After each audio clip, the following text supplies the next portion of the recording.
I'm Eboni Burke. It's Ebony like ebony and ivory, but spelled slightly differently for the older people in the audience.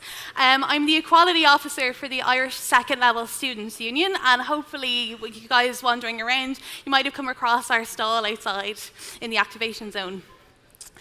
So just to give you a small little rundown, what the Irish Second Level Students' Union do is we're the representative body for student councils all across Ireland. We represent student voice, we give students a platform, and then we go to decision makers and politicians and bang down their door and we're like, okay, here's what's going on, here's what's bothering the youth and here's what you have to change. So we actually have an active role in shaping policy. And as Equality Officer, I'm National Equality Officer, I talk about all things inclusion, and that includes sex ed. So what I'm talking about today is reforming sex ed, or RSE, relationships and sexuality education, in schools.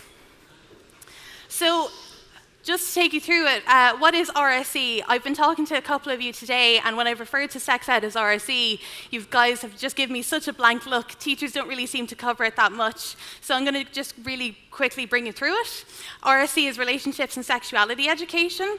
It's also called or referred to as SPHE if you're in junior cert, and if you're in senior cycle, well, that depends on actually if you have a timetable curriculum. Sometimes it's health ed, sometimes it's RSE, sometimes you don't have it at all. But that's what it is, it's sex ed. So why does it need reform? See, the thing is, TD Ruth Coppinger decided to bring up with her party a sex ed bill because she realised, and a couple of other people realised, that the way sex ed is being taught is not the same way that other subjects are actually being taught.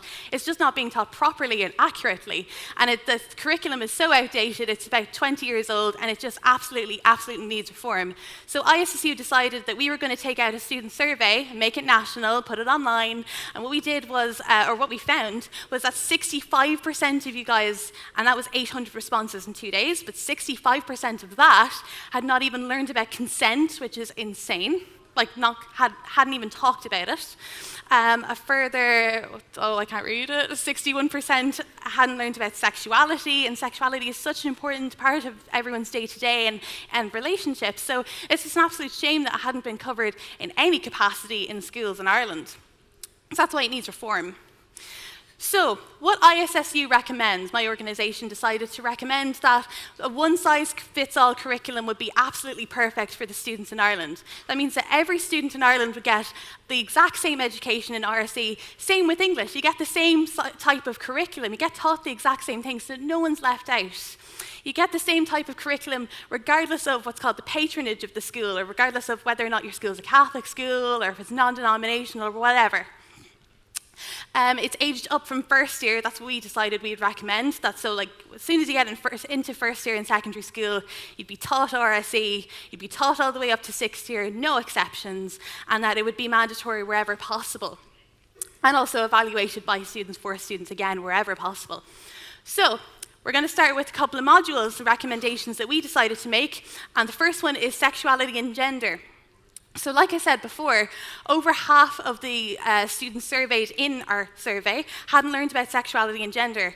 And just to say, there's more than like 2 sexualities, which is what I was taught in my RSE module. It's like some people are gay and most people are straight. And it's like, well, actually, there's a lot more than that.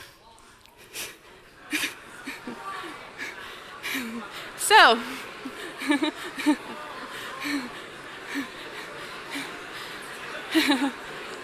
just to say, it's a big part of students' lives. Sexuality and gender run on a spectrum. I'm not going to list all of these out because you know it runs on a spectrum. Guys. I'm not going to list all of them out, and I'm not going to start into the there's only 2 genders debacle, because there's more. But we need to be mindful of the fact that we are accidentally excluding students if we only acknowledge like 2 sexualities or 1 or 2 genders. So next one is sexual health, sexually transmitted diseases and contraception. I'm sure you are all familiar with the Mean Girls quote, don't have sex because you will get pregnant and die. Had to reference it. It's my favorite quote in the whole world. But the thing is, according to our student survey, again, over like 50% of the students, well over 50% of the students, hadn't learned about contraception, and then a smaller percentage of those hadn't learned about anything outside male condoms. And I'd just like to take you through the different forms of contraception, if I included it in my slide. Yeah. I don't know if anyone can tell me what the diaphragm is, because I had to Google it. The people that did learn about contraception, they also weren't taught how to apply them. So, where are we getting this education? I don't know, it's very important. So, the thing is, with sexual health, schools have to be addressing the various different the various different misconceptions about contraception, about STDs, about pregnancy. You know, like what common misconception would be that, you know, girls can't get pregnant on their period, which is an absolute misconception. And I'm not going to take you through all of them, but schools absolutely need to be covering this, so that you guys are prepared for the real life world, you know? Schools should also be providing accurate and relevant resources so that you know where to go should you start becoming sexually active, and so that, you know, you don't fall into these kind of, again, misconceptions and false beliefs. So consent, obviously very, very, very topical right now with the Me Too movement, a couple of trials in Ireland. I won't get into current affairs, but hopefully if you guys are watching the news, you know what's going on, and it's a very kind of dark place, but it has to be addressed. The thing is, schools are not addressing the grey areas of consent. In fact, they're not addressing them at all.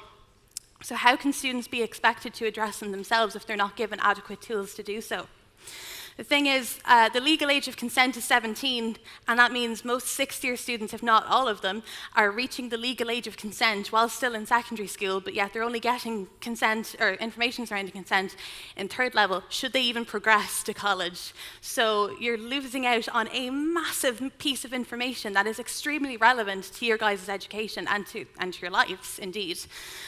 Schools have to be addressing the grey areas of consent so that it becomes black and white and becomes obvious and evident, and so we can leave those horrible BS excuses in the past and have no more trials like what's going on today in the media. Also, I'd just like to put out there, consent is mandatory, always. I'm sure you guys have heard the talks earlier about it. Have to keep that message going consistently. Now, there is the relationships aspect of RSE, that's the R part of it. In terms of my education in RSE, I was just kind of taught, oh, you need to have self-esteem, you need to have courage within yourself, and maybe then if a guy likes you, you'll end up in a relationship. It's like, no, that's not practical information I could be using for relationships.